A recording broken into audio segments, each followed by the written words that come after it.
Hello my dear welcome welcome welcome Reena's happy life को मो channel को मु आपण मानक समस्त को स्वागत करुची।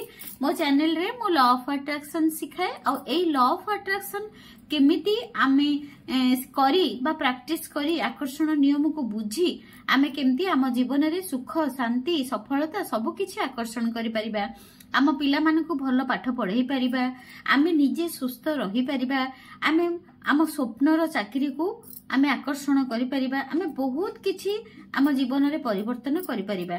बहुत बड़ बड़ लोक एथिरु पाइचंती, डॉक्टर जोसेफ मर्फी आउ डॉक्टर जो डिस्पेंजा, रोंडा वॉन, अब्राहम हिंग्स माने आपण भाबी परिबेनी एते लॉ ऑफ अट्रैक्शन को फॉलो करंती। एमिति कि हमर जो विराट कोहली भी लॉ ऑफ अट्रैक्शन फॉलो करंती।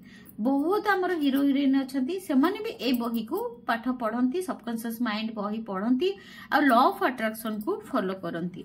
भगवान हमको गोटे एते बड़ शक्ति देइचंती आम मुंड भितरे। सबुठु तो बड़ शक्ति होउची आम मुंड, आम शरीर भितरे आम मुंड, पुणी मुंड रे पुणी गोटे बहुत बड़ शक्ति होउची, से होउची हमर सबकॉन्शियस माइंड। मु जो सबकॉन्शियस माइंड विषय कहूची से सबकॉन्शियस माइंड आमर ब्रेन रो पछपटरे रुहंती बा आमर ठीक दुईटी आईब्रो मझी सीधा से भीतर को रुहंती। तेणुकरी आमे आज पढ़िबा अवचेतन मस्तिष्कर शक्ति अध्याय 16। यही बही पढ़ी आपण जानि पारिछंती जे एपर्यंत मु जेतिकी आपण को पढ़ेइची आपण जानि पारिछंती जे आमे एथिरु आमे राति रे सोइला पूर्वरु आमे प्रेयर करी आउ आम निज को परिवर्तन करी आमर निजर शब्द को परिवर्तन करी आमे केमिति आमे सफलता पाइबा। एही बही पढ़ी आपण जानि पारिछंती जे आपणको अवचेतन मस्तिष्क गोटे रेकर्डिंग मेसिन भली काम करे।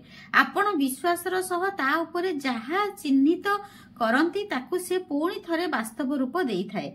एहा ही मानवीय संबोध गुड़िकर सुवर्ण नियम लागू करिवार एक कारण होई थाए। नियम मानव संबंधीर नियम लागू करिबा ये गोटे कारण।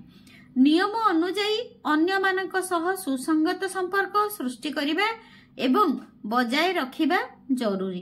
बाइबल रे कुहा जायछि मनुष्य आपनक सह जहा करिथाए आपण मध्य मनीष सह ताहा करिथांती। मनुष्य आपनक सह जहा करिथाए माने बाइबल रे कुहा जायछि आमे भगवान को सहित जहा करिथाउ भगवान आम सहित ताहा करंती, बा मनीष माने आम सहित जहा करंती आमे भी तांको सहित ताहा करिथाउ।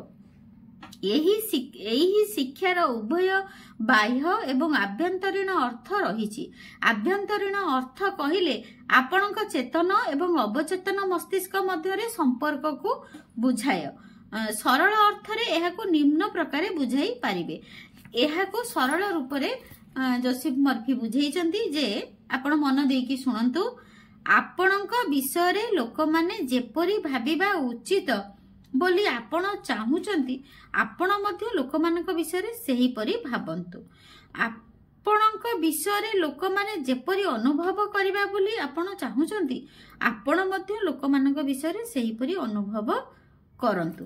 माने आपण धर जनकू आपण चाहुचंती आपण गोटे टीचर हेबे, ताहले आपण कोन करिवे अन्य टीचर मानकू देखंतु बा अन्य मानकू भाबंतु आहा से केते बढ़िया टीचर। सबु बेले सबु टीचर मानकू देखंतु तांको अप्रिशिएट करंतु, ताहले आपण भी गोटे भल टीचर हेई परिबे आउ अन्य माने भी आपनकू ताहा कहिबे जे ये गोटे बहुत बढ़िया टीचर। अनुभव केमती करिवे आपण जहा अन्य मानकू नेकी अनुभव करिथांती। माने धर अन्य को देखिले आमे जदी खुशी होउ ताले सी भी हमकू देखि खुशी होइथांती।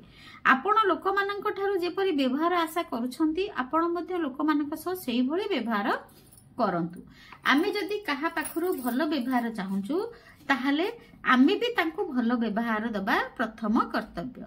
उदाहरण स्वरूप ऑफिस रे आपण काहा सम्मुखरे नम्र एवं भद्र व्यवहार करुथाई पारंती, किंतु से गला परे आपण तांकर समालोचना करंती एवं अपमानजनक मंतव्य दियंती। एभली नकारात्मक विचार आपणक पई क्षतिकारक विष खाइबा भली समान। कारण प्रकृत रे सी भी आपण को सेमती व्यवहार करुथिबे। एभଳି नकारात्मक विचार आपण पई क्षतिकारक बा विष खाइबा भଳି समान। प्रकृत रे आपण मानसिक रूप रे विष खाउछंती, जहा आपणक ठारू ऊर्जा, उत्साह, शक्ति, मार्गदर्शन एवं सद्भावना चोरी करी नेउछि।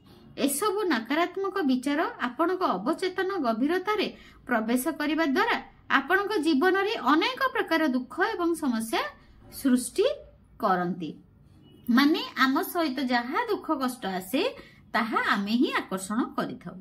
अन्य मानक सह सुखमय संपर्क मुख्य चाबी।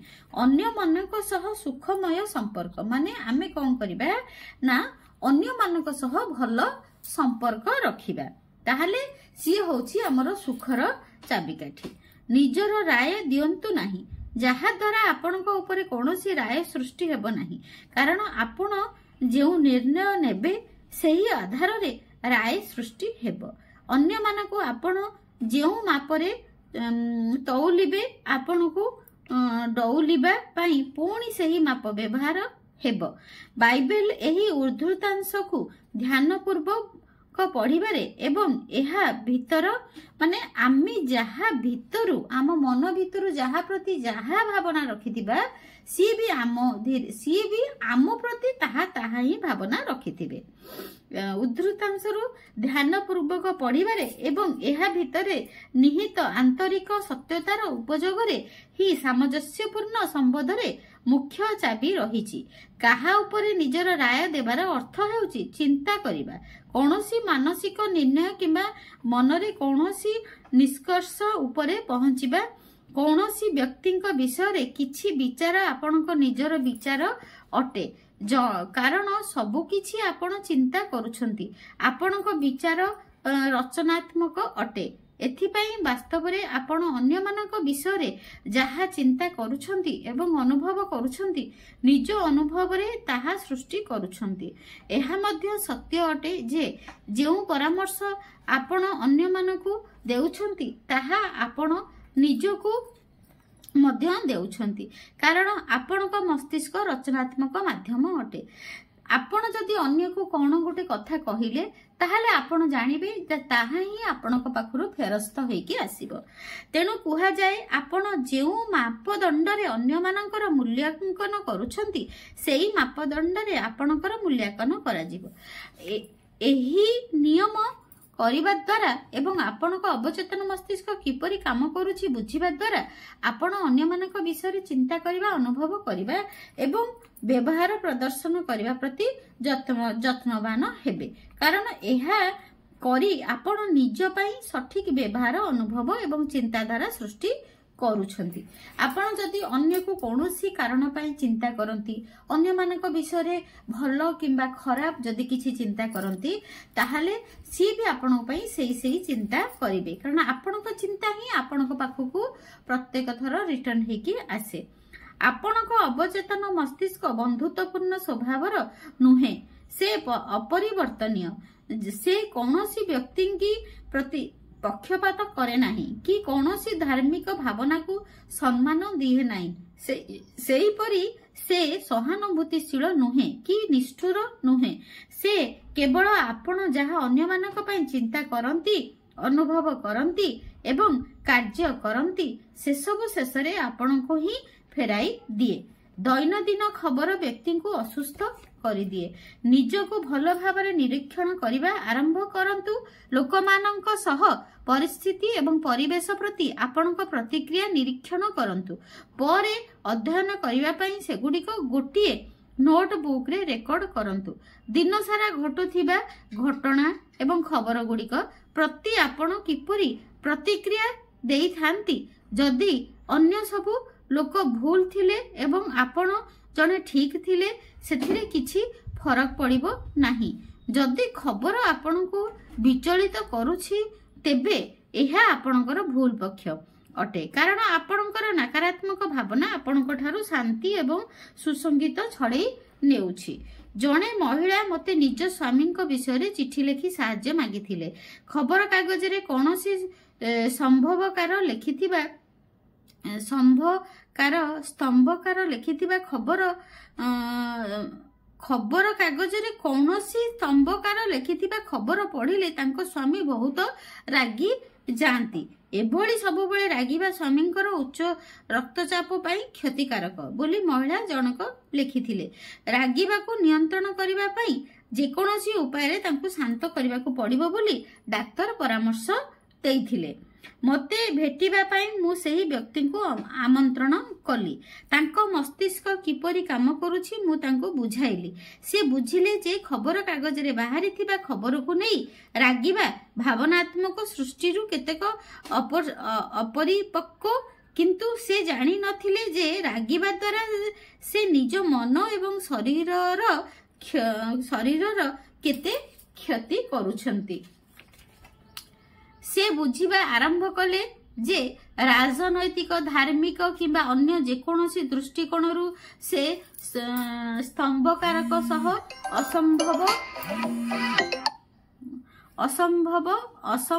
ଅସମ୍ଭବ ଏହି ସ୍ପଷ୍ଟୀକରଣ ଆରୋଗ୍ୟ ଲାଭ କରିବାର ସେହି ବ୍ୟକ୍ତିଙ୍କର ସାହାଯ୍ୟ କଲା।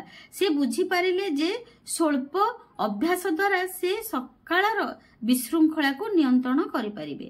ବୁଝିଲେ ଏଥରକ କଣ ନା ଡକ୍ଟର ଯୋସେଫ ମର୍ଫି ସେ ଯୋଉ ମା ଜଣକୁ ବୁଝେଇଲେ ଯେ କଣ ଧାର୍ମିକ କିମ୍ବା ଅନ୍ୟ ଯେକୌଣସି ଦୃଷ୍ଟିକୋଣରୁ ସେ ସ୍ତମ୍ଭକାରକ ସହ ଅସମତ ହେଉଥିଲେ ମଧ୍ୟ ତାଙ୍କୁ ନିଜ ଚିନ୍ତାଧାରା ପ୍ରକାଶ କରିବାର ସ୍ୱାଧୀନତା ଦିଆଯିବା ଉଚିତ। ସେ ବୁଝିଗଲେ ଯେ ଅପ୍ରିୟ ନ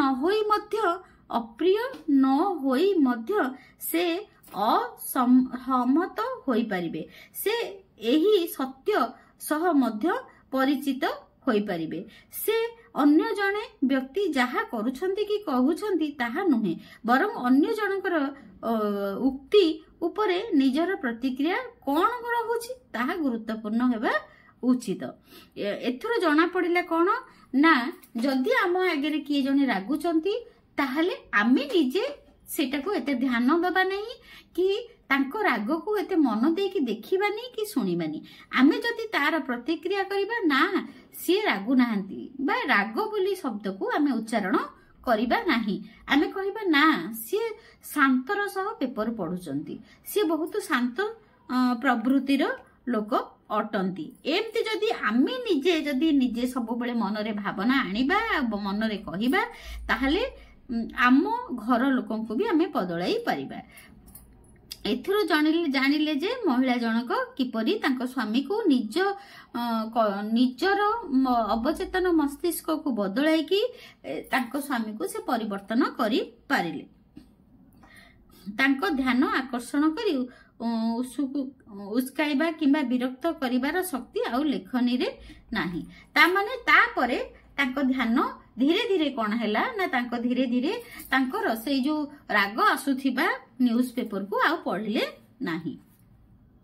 ସ୍ତ୍ରୀ ମାନଙ୍କୁ ଘୃଣା ଏବଂ ପୁରୁଷ ମାନଙ୍କୁ ପସନ୍ଦ କରୁଥିବା ମହିଳା, ସ୍ତ୍ରୀ ମାନଙ୍କୁ ଘୃଣା କରୁଥିବା ଆଉ ପୁରୁଷ ମାନଙ୍କୁ ପସନ୍ଦ କରୁଥିବା ମହିଳା ମାନେ। ଗୋଟିଏ ବଡ କର୍ପୋରେସନ ସେକ୍ରେଟାରୀ ଥିବା ସିନ୍ଥିଆ କାର ନାମକ ଜଣେ ମହିଳା ଦିନେ ମୋ ପାଖକୁ ଆସି କହିଲେ ଯେ ସେ ତାଙ୍କ ଅଫିସରେ ମହିଳା ସହଯୋଗୀ ମାନଙ୍କୁ ନେଇ ବହୁତ ହଇରାଣ ହେଉଛନ୍ତି। ତାଙ୍କର ସନ୍ଦେହ ଥିଲା ଯେ ମହିଳା ସହଯୋଗୀ ମାନେ ତାଙ୍କ ନାଁରେ ମିଛ ଗୁଜବ ପ୍ରଚାର କରୁଛନ୍ତି। ମୁଁ ଯେତେବେଳେ ପଚାରିଲି ସେ ସ୍ୱୀକାର କଲେ ଯେ ଅନ୍ୟ ସ୍ତ୍ରୀ ମାନଙ୍କ ସହ ତାଙ୍କ ସମ୍ପର୍କ ସେତେ ଭଲ ନୁହେଁ। ସେ କହିଲେ ସ୍ତ୍ରୀ ମାନଙ୍କୁ ମୁଁ ପସନ୍ଦ କରେ ନାହିଁ, କିନ୍ତୁ ପୁରୁଷ ମାନଙ୍କୁ ମୁଁ ପସନ୍ଦ କରେ। ମୁଁ ତାଙ୍କ ସହ କଥା ହେବା ସମୟରେ ଦେଖିଲି ଯେ ସେ ବହୁତ ଅଭିମାନୀ, କର୍ତ୍ତୃତ୍ୱ ଜାହିର କରି କଥା କୁହନ୍ତି ଏବଂ ତାଙ୍କର କଥା ହେବାର ଶୈଳୀ ବିରକ୍ତିକର।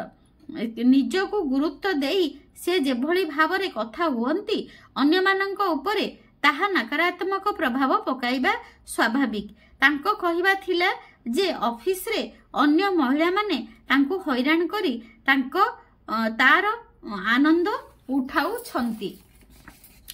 ତାପରେ ଯୋସେଫ ମର୍ଫି କହିଲେ ଯେ ଯଦି ଅଫିସରେ ସବୁ ଲୋକେ ଆପଣଙ୍କୁ ହଇରାଣ କରୁଛନ୍ତି ତାହେଲେ ଏହା କଣ ସମ୍ଭବ ନୁହେଁ ଯେ ଏଭଳି ବିରକ୍ତି ଭାବ କଳହ ସୃଷ୍ଟିକାରୀ ପରିସ୍ଥିତି ଆପଣଙ୍କର କୌଣସି ଶୈଳୀ କିମ୍ବା ମାନସିକତା କାରଣରୁ ହେଉଥାଇପାରେ। ଆମେ ଜାଣିଛୁ ଯେ କୁକୁରକୁ ଭୟ କରୁଥିବା କିମ୍ବା ଘୃଣା କରୁଥିବା ଲୋକମାନଙ୍କୁ ଦେଖିଲେ କୁକୁର ବେଶୀ ଭୁକିଥାନ୍ତି। ପଶୁମାନେ ଆପଣଙ୍କ ଅବଚେତନ ମସ୍ତିଷ୍କର କମ୍ପନ ଜାଣିପାରନ୍ତି ଏବଂ ସେହି ଅନୁସାରେ ପ୍ରତିକ୍ରିୟା ଦେଇଥାନ୍ତି। ଏହି କ୍ଷେତ୍ରରେ ଅନ୍ୟ ଲୋକମାନେ ମଧ୍ୟ କୁକୁର ବିଲେଇ ଏବଂ ଅନ୍ୟ ପଶୁମାନଙ୍କ ଭଳି ସମ୍ବେଦନଶୀଳ ହୋଇ ପଡ଼ିଛନ୍ତି କହିବା ନିହାତି ଭାବରେ ଶୋଭନୀୟ ଲାଗୁନାହିଁ। ମହିଳାମାନଙ୍କୁ ଘୃଣା କରୁଥିବା ସେହି ମହିଳାକୁ ମୁଁ ଏକ ପ୍ରାର୍ଥନା କରିବା ପାଇଁ ପରାମର୍ଶ ଦେଲି। ମୁଁ ତାଙ୍କୁ ବୁଝାଇଲି ଯେ ଯେତେବେଳେ ସେ ନିଜର ଆଧ୍ୟାତ୍ମିକ ଗୁଣ ଏବଂ ଜୀବନର ସତ୍ୟକୁ ଚିହ୍ନି ପାରିବେ ତାହା ହେଲେ ତାଙ୍କର ସ୍ୱର, ତାଙ୍କର କଥା କହିବା ଶୈଳୀ ଏବଂ ଅନ୍ୟ ସ୍ତ୍ରୀମାନଙ୍କ ପ୍ରତି ତାଙ୍କର ଘୃଣାଭାବ ଆଉ ରହିବ ନାହିଁ। ସେ ଜାଣି ଆଶ୍ଚର୍ଯ୍ୟ ହେଲେ ଯେ ଆମର କଥା, କାମ, ଲେଖନୀ ଏବଂ ଜୀବନର ପ୍ରତ୍ୟେକ କ୍ଷେତ୍ରରେ ଆମର ଭାବନାର ପ୍ରତିଫଳନ ହୋଇଥାଏ। ଆମ ଦୁଇ ଜଣଙ୍କର ଆଲୋଚନା ପରେ ସିନ୍ଥିଆ ଅସନ୍ତୋଷଜନକ ଏବଂ କ୍ରୋଧପୂର୍ଣ୍ଣ ପ୍ରତିକ୍ରିୟା ଦେବା ବନ୍ଦ କଲେ। ନିୟମିତ ଏକ ନିର୍ଦ୍ଦିଷ୍ଟ ଉପାୟରେ ଅଫିସରେ ସେ ପ୍ରାର୍ଥନା କଲେ। ତାଙ୍କ ପ୍ରାର୍ଥନା ଏହିଭଳି ଥିଲା: ମୁଁ ପ୍ରେମପୂର୍ବକ, ଶାନ୍ତ, ସ୍ଥିର ଚିତ୍ତରେ କାମ କରୁଛି ଏବଂ କଥାବାର୍ତ୍ତା କରୁଛି। ମୋ ବିଷୟରେ ସମାଲୋଚନା କରୁଥିବା ମହିଳାମାନଙ୍କ ମଧ୍ୟରେ ମୁଁ ପ୍ରେମ, ଶାନ୍ତି, ସହନଶୀଳତା ଏବଂ ସହାନୁଭୂତି ବଣ୍ଟନ କରୁଛି। ମୁଁ ଯେତେବେଳେ ନକାରାତ୍ମକ ଭାବରେ ପ୍ରତିକ୍ରିୟା ଦେଉଛି ମୁଁ ନିଜକୁ ଦୃଢ଼ ଭାବରେ କହୁଛି ମୁଁ ମୋ ଭିତରେ ଥିବା ସୁସଙ୍ଗୀତ, ସ୍ୱାସ୍ଥ୍ୟ ଏବଂ ଶାନ୍ତିର ନିୟମ ଦୃଷ୍ଟିରୁ ଚିନ୍ତା କରୁଛି, କଥା କହୁଛି ଏବଂ କାମ କରୁଛି। ସୃଜନଶୀଳ ବୁଦ୍ଧିମତ୍ତା ମୋତେ ସବୁ କ୍ଷେତ୍ରରେ ମାର୍ଗଦର୍ଶନ କରୁଛନ୍ତି। ପ୍ରାର୍ଥନାର ଏହି ଅଭ୍ୟାସ ତାଙ୍କ ଜୀବନ ବଦଳାଇ ଦେଲେ। ସେ ଅନୁଭବ କଲେ ଯେ ତାଙ୍କ କାର୍ଯ୍ୟକ୍ଷେତ୍ରରୁ ସମାଲୋଚନା ଏବଂ ବିରକ୍ତିପୂର୍ଣ୍ଣ ପରିବେଶ ସମ୍ପୂର୍ଣ୍ଣ ଭାବରେ ଉଭେଇ ଯାଇଛି।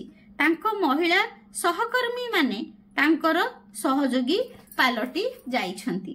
ତାପରେ ସେ ଯୋଉ ଏହି ପ୍ରାର୍ଥନା ପ୍ରତ୍ୟେକ ଦିନ ଅଫିସରେ ବସି କଲେ, ତାପରେ ତାଙ୍କର ଯୋଉ ଅଫିସର ସାଙ୍ଗମାନେ, ଅଫିସର ମହିଳାମାନଙ୍କର ଦେଖିଲେ ଯେ ତାଙ୍କର ବ୍ୟବହାର ତାଙ୍କ ପ୍ରତି ପରିବର୍ତ୍ତନ ହେଇଯାଇଛି ଆଉ ବହୁତ ବନ୍ଧୁତାର ସମ୍ପର୍କ ତାଙ୍କ ଭିତରେ ହୋଇଯାଇଛି। ସେ ବୁଝିପାରିଲେ ଅନ୍ୟ କାହାରିକୁ ନୁହେଁ ବରଂ ନିଜକୁ ବଦଳାଇବା ଆବଶ୍ୟକତା ରହିଛି।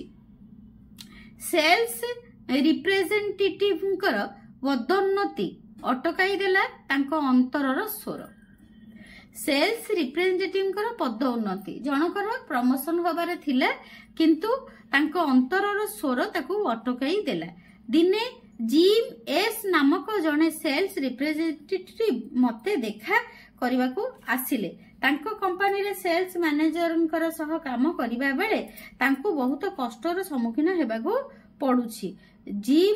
ଜିମ୍ ସେଇ କମ୍ପାନୀର ଗତ 10 ବର୍ଷ ଧରି କାମ କରି ଆସୁଛନ୍ତି କିନ୍ତୁ ଏପର୍ଯ୍ୟନ୍ତ କୌଣସି ପଦୋନ୍ନତି କିମ୍ବା ପ୍ରଶଂସା ପତ୍ର ପାଇ ନାହାନ୍ତି।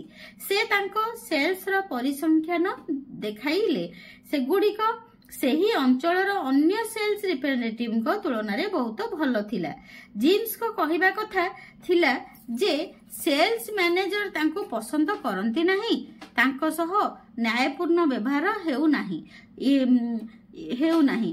କନଫରେନ୍ସ ଗୁଡ଼ିକରେ ମ୍ୟାନେଜର ତାଙ୍କ ପ୍ରସ୍ତାବରେ ଉପହାସ କରନ୍ତି ଏବଂ ବହୁ ଥର ତାଙ୍କ ସହ ରୁକ୍ଷ ବ୍ୟବହାର କରିଛନ୍ତି। ମୁଁ ବୁଝିପାରିଲି ଯେ ନିଶ୍ଚିତ ଭାବରେ ଏହାର କାରଣ ଜିମ୍ଙ୍କ ଭିତରେ ହିଁ ଥିଲା। ତାଙ୍କ ବସ୍ଙ୍କ ବିଷୟରେ ତାଙ୍କର ଧାରଣା ଏବଂ ମତାମତ ତାଙ୍କର ପ୍ରତିକ୍ରିୟା ସାକ୍ଷୀ ଥିଲା। ଯେଉଁ ମାପକାଠିରେ ଆମେ ଅନ୍ୟମାନଙ୍କୁ ମାପିବା ଆମକୁ ମଧ୍ୟ ସେହି ମାପକାଠିରେ ମାପ କରାଯିବ। ସେଲ୍ସ ମ୍ୟାନେଜରଙ୍କ ଚିନ୍ତାଧାରା ନିମ୍ନମାନରେ ଏବଂ ସେ କଳହପ୍ରିୟ ଥିଲେ ବୋଲି ଜିମ୍ଙ୍କ ଧାରଣା ଥିଲା। ଜିମ୍ଙ୍କ ମନରେ ତାଙ୍କ ବସ୍ଙ୍କ ପ୍ରତି କ୍ରୋଧ ଏବଂ ଶତ୍ରୁତା ଭରି ରହିଥିଲା। ଅଫିସକୁ ଯିବା ସମୟରେ ରାସ୍ତାରେ ସେ ମନ ଭିତରେ ମ୍ୟାନେଜରଙ୍କ ସହ ଆଲୋଚନା, ମାନସିକ ବାଦ ବିବାଦ, ଦୋଷାରୋପଣ ଏବଂ ନିନ୍ଦା କରୁଥିଲେ। ସେ ମାନସିକ ଭାବରେ ଯେତେ ରାଗ ରୋଷ ବାହାର କରୁଥିଲେ ସେସବୁ ତାଙ୍କ ପାଖକୁ ଫେରିଯିବା ଅବଶ୍ୟ ଭାବିଥିଲା। ଆମ ଆଲୋଚନା ପରେ ଜିମ୍ ହୃଦବୋଧ କଲେ ଯେ ତାଙ୍କ ଭିତରେ ଚାଲିଥିବା ଦ୍ୱନ୍ଦ୍ୱ ବିନାଶକାରୀ ଥିଲା, କାରଣ ନୀରବରେ ତାଙ୍କ ମନ ଚାଲିଥିବା ବିଚାର, ଭାବନା ଏବଂ ବ୍ୟକ୍ତିଗତ ରୂପରେ କରାଯାଇଥିବା ମାନସିକ ଆଲୋଚନାକୁ ଏବଂ ଗାଳି ଗୁଲଚ ତାଙ୍କ ନିଜ ଅବଚେତନ ମସ୍ତିଷ୍କ ଭିତରେ ପ୍ରବେଶ କରି ସାରିଥିଲା। ଏସବୁ କାରଣରୁ ମ୍ୟାନେଜରଙ୍କ ପ୍ରତିକ୍ରିୟା ମଧ୍ୟ ତାଙ୍କ ପ୍ରତି ନକାରାତ୍ମକ ଥିଲା। କେବଳ ତାହା ନୁହେଁ, ଏହି ବିଚାର ସବୁ ଅନ୍ୟ ବ୍ୟକ୍ତିଗତ, ଶାରୀରିକ ଏବଂ ଭାବନାତ୍ମକ ବିଚାରକୁ ମଧ୍ୟ ଜନ୍ମ ଦେଇଥିଲା। ମୋ ପରାମର୍ଶରେ ଜିମ୍ ନିମ୍ନ ପ୍ରାର୍ଥନାକୁ ବାରମ୍ବାର ଦୋହରାଇଲେ। ମୋ ଦୁନିଆରେ ମୁଁ ଜଣେ ହିଁ କେବଳ ବିଚାରକ ଅଟେ। ନିଜ ମ୍ୟାନେଜରଙ୍କ ପାଇଁ ମୁଁ ଯାହା ମଧ୍ୟ ଚିନ୍ତା କରୁଛି ସେଥିପାଇଁ କେବଳ ମୁଁ ଦାୟୀ।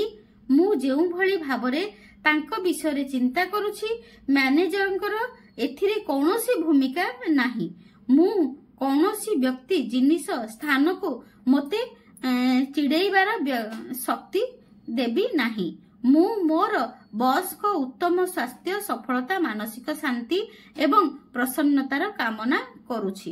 ମୁଁ ହୃଦୟର ସହ ତାଙ୍କର କୁଶଳତା କାମନା କରୁଛି ଏବଂ ମୁଁ ଜାଣିଛି ଯେ ଦିବ୍ୟ ଶକ୍ତି ସବୁ ଦିଗରୁ ତାଙ୍କର ମାର୍ଗଦର୍ଶନ କରୁଛି। ମସ୍ତିଷ୍କ ଗୋଟିଏ ବଗିଚା ଭଳି ଏବଂ ଆମେ ବଗିଚାରେ ଯାହା ଲଗାଇବା ତାହା ହିଁ ଫଳିବ। ମାନେ ଆମ ମସ୍ତିଷ୍କ ବା ଆମର ଅବଚେତନ ମନ ହଉଛି ଗୋଟେ ଖାଲି ମାଟି ଜମି ଭଳି। ଆମେ ସେଥିରେ ଯୋଉ ଗଛ ଲଗେଇବା ତାହା ହିଁ ଫଳିବ। ମସ୍ତିଷ୍କ ଗୋଟିଏ ବଗିଚା ଭଳି। ଏହି ସତ୍ୟତାକୁ ଉପଲବ୍ଧି କରି ସେ ଉପରୋକ୍ତ ପ୍ରାର୍ଥନାକୁ ବାରମ୍ବାର ଧୀରେ ଧୀରେ କଲେ। ଚୁପଚାପ ହୃଦୟର ସହ ଦୋହରାଇଲେ। ଶୋଇବା ପୂର୍ବରୁ ସେ ମାନସିକ ଛବି କଳ୍ପନା କରିବାର ଅଭ୍ୟାସ କଲେ। ସେ କଳ୍ପନା କଲେ ଯେ ମ୍ୟାନେଜର ତାଙ୍କୁ ଭଲ ପ୍ରଦର୍ଶନ, କାମରେ ଉତ୍ସାହ ଏବଂ ଗ୍ରାହକଙ୍କ ସହ ସୁସମ୍ପର୍କ ସ୍ଥାପନ ପାଇଁ ଅଭିନନ୍ଦନ ଜଣାଉଛନ୍ତି। ଏସବୁ ସେ ବାସ୍ତବିକତା ଭଳି ଅନୁଭବ କଲେ। ବସ୍ଙ୍କ ସହ ହାତ ମିଳାଇବା, ତାଙ୍କର ନମ୍ର କଣ୍ଠ ସ୍ୱର, ସ୍ଥିତ ହାସ୍ୟ ମଧ୍ୟ ଅନୁଭବ କଲେ। ସେ ନିଜ ସାମର୍ଥ୍ୟରେ ସର୍ବୋତ୍ତମ ଉପଯୋଗ କରି ଏକ ବାସ୍ତବ ମାନସିକ ଚଳଚ୍ଚିତ୍ର ପ୍ରସ୍ତୁତ କଲେ। ଅବଚେତନ ମସ୍ତିଷ୍କ ଏହି ନାଟକୀୟ ଛବିକୁ ଗ୍ରହଣ କରି ବାସ୍ତବରେ ପରିଣତ କରିବ ବୋଲି ସେ ନିଶ୍ଚିନ୍ତ ଥିଲେ। କ୍ରମଶଃ ସେହି ପ୍ରକ୍ରିୟା, ଯାହାକୁ ମାନସିକ ଏବଂ ଆଧ୍ୟାତ୍ମିକ ରସାକର୍ଷଣ କୁହାଯାଏ, ତାର ଛାପ ତାଙ୍କ ଅବଚେତନ ମସ୍ତିଷ୍କରେ ସୃଷ୍ଟି ହେଲା ଏବଂ ତାଙ୍କର ଅଭିବ୍ୟକ୍ତି ଆପେ ଆପେ ସାମ୍ନାକୁ ଆସିଲା। ଜିମ୍ଙ୍କ ମ୍ୟାନେଜର ଦିନେ ତାଙ୍କୁ କଲ୍ କରି ସାନ ଫ୍ରାନ୍ସିସ୍କୁ ଡାକିଲେ, ଅଭିନନ୍ଦନ ଜଣାଇଲେ। ଡିଜି ଜନ୍ ସେଲ୍ସ ମ୍ୟାନେଜର ଭାବରେ ତାଙ୍କୁ ପଦୋନ୍ନତି ମିଳିଲା। ଅଧିକ ଦାୟିତ୍ୱ ସାଙ୍ଗକୁ ମୋଟା ଅଙ୍କର ଦରମା ବି ଜିମ୍ସ ବସ୍ଙ୍କ ବିଷୟରେ ନିଜର ଧାରଣା ବଦଳାଇଲେ ଏବଂ ଅବଚେତନ ମସ୍ତିଷ୍କ ତାହା କାର୍ଯ୍ୟରେ ପରିଣତ କଲା ଏବଂ ବସ୍ ସେହି ଅନୁଯାୟୀ ପ୍ରତିକ୍ରିୟା ଦେଲେ। ତାମାନେ ଏଥିରୁ ଆମେ ଜାଣିଲେ ଆମ ପ୍ରାର୍ଥନାର କେତେ ଶକ୍ତି। ଭାବନାତ୍ମକ ଦିଗରୁ ପରିପକ୍ୱ ହେବା। ଅନ୍ୟ ଜଣେ କଣ କହୁଛନ୍ତି କିମ୍ବା କରୁଛି ତାହା ଆପଣଙ୍କୁ ସେତେ ପର୍ଯ୍ୟନ୍ତ ବିଚଳିତ କରିପାରିବ ନାହିଁ ଯେପର୍ଯ୍ୟନ୍ତ ଆପଣ ବିଚଳିତ କରିବାର ଅନୁମତି ନ ଦେଇଛନ୍ତି, ଯେପର୍ଯ୍ୟନ୍ତ ଆପଣ ତାହା ଗ୍ରହଣ କରିନାହାନ୍ତି। ଅନ୍ୟ ଜଣେ ଆପଣଙ୍କୁ ଚିଡ଼ାଇବାର କେବଳ ଗୋଟିଏ ମାତ୍ର ରାସ୍ତା ହେଉଛି ଆପଣଙ୍କ ବିଚାର। ଉଦାହରଣ ସ୍ୱରୂପ, ଯଦି ଆପଣ ରାଗୁଛନ୍ତି, ଆପଣଙ୍କୁ ନିଜ ମସ୍ତିଷ୍କର 4ଟି ସୋପାନ ମଧ୍ୟ ଦେଇ ଗତି କରିବାକୁ ପଡ଼ିବ। कौन कुहाଯାଇଥିଲା से विषय आपण चिंता करिवे आपण रागिबार निर्णय नेबे एवं रागर भाव को उत्पन्न करिवे तापरे आपण किछि कार्य रे करी देखाइबार निष्पत्ति नेबे बोधे हुए पालटा जवाब देबे किंबा आपण को इच्छा अनुसार किछि काम करी प्रतिक्रिया देखाइबे आपण देखिले जे चिंता धारा भावना प्रतिक्रिया एवं क्रिया सबु किछि आपण को मन भितरे चालुथिला भावनात्मक रूप रे परिपक्व हेबार अर्थ कौन एहार अर्थ हेउछि आपणक कौनसी आलोचना प्रति नकारात्मक ढंगरे प्रतिक्रिया करंती नाही एवं अन्य काहारी क्षति करिबा कथा भाबंती नाही अपरिपक्वतार अर्थ आपण धीर मानसिक तरंगर स्थिति रे पहुंची अन्यर नकारात्मक वातावरण सह मिसी एक होई जांती निज जीवनर लक्ष्य को चिन्हित एवं अन्य कौनसी व्यक्ति स्थान अथवा वस्तु को निज मनर आंतरिक नीरवता शांति और उज्जवल स्वास्थ्य को विचलित करने को दियंतु नाही आपण जदि केबे भी अन्यर कौनसी खराब चाहुचंती ताहाले ताहा प्रथमे आपणक सहित फलित हबो सुसंगत मानवीय संपर्क रे प्रेमर अर्थ सुसंगत मानवीय संपर्क विषय साइको एनालिसिस संस्थापक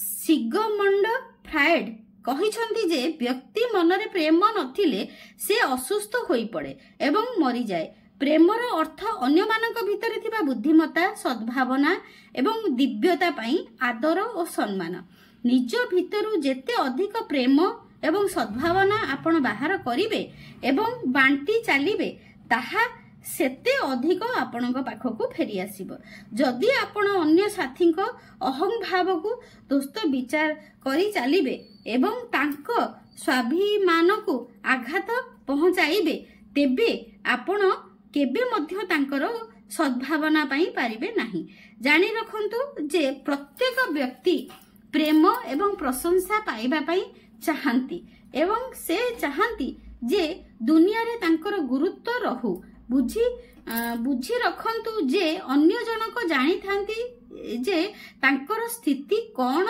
एवं आपणक भली से मध्य जानी छंती जे जीवनर गोटिए सिद्धांत हेउची सबु लोकंकर प्रतिष्ठा आपण जेते बळे एहा जानी सुनी एवं चेतना अवस्था रे करिवे ताहाले आपण ताकू उच्च मानसरे असीम करि परिबे आसीन करि परिबे एवं से आपण को प्रेम एवं सद्भावना फेराई देई परिबे आपण जदि प्रत्येक मनुष्य को प्रेम और सम्मान देबे ताहाले आपण भी प्रत्येक मनुष्यक पाखरु प्रेम और सम्मान पाइबे श्रोता मान को घृणा करुथिले अभिनेत्री बहुत बढ़िया येटा बहुत बढ़िया चैप्टरटा श्रोता मान को घृणा करुथिले अभिनेत्री ए गोटे पढ़ी देबा म्यारी सी जणे अभिनेत्री हेबार स्वप्न देखिथिले कॉलेज रे से थिएटर पढ़िले तापरे एक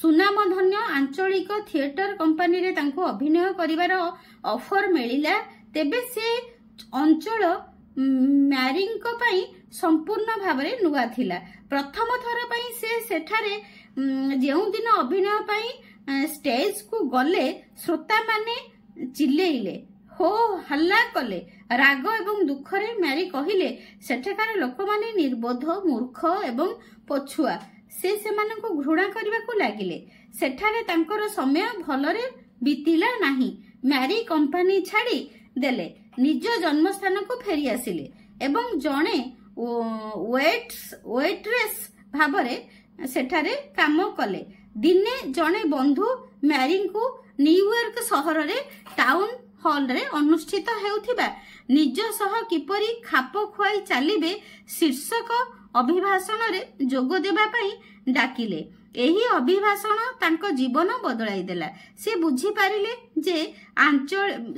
पारिले जे आंचलिक कंपनी रे तांको सह जहा घटिला ता प्रति से अधिक प्रतिक्रियाशील होई पड़िथिले म्यारी निजको निजे स्वीकार कले जे से प्रथम थर पई सेते बेले ନାଟକରେ ଅଭିନୟ କରିଥିଲେ ଏବଂ ଭଲ ପ୍ରଦର୍ଶନ କରିପାରି ନଥିଲେ।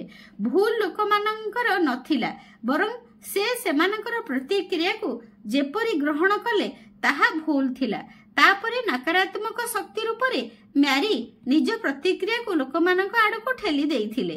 ପୁଣି ଥରେ ଷ୍ଟେଜକୁ ଫେରି ଯିବା ପାଇଁ ଏବଂ ଆଜୀବନ ଯେଉଁ ସ୍ୱପ୍ନ ଦେଖି ଆସିଥିଲେ ତାହା ସାକାର କରିବା ପାଇଁ ମ୍ୟାରୀ ନିଷ୍ପତ୍ତି ନେଲେ। ଆନ୍ତରିକତାର ସହ ମ୍ୟାରୀ ଉଭୟ ଶ୍ରୋତାମାନଙ୍କ ପାଇଁ ଏବଂ ନିଜ ପାଇଁ ପ୍ରାର୍ଥନା କଲେ। ଏହା କହିବା ଅଭ୍ୟାସ କଲେ, ନିଜେ ପ୍ରାର୍ଥନା କଲେ ଆଉ ସବୁବେଳେ କହିବା ଅଭ୍ୟାସ କଲେ। ଏହା କହିବା ନିଜର ଅଭ୍ୟାସ କରିନେଲେ ଯେ ଶାନ୍ତିର ଦେବତା ସମସ୍ତ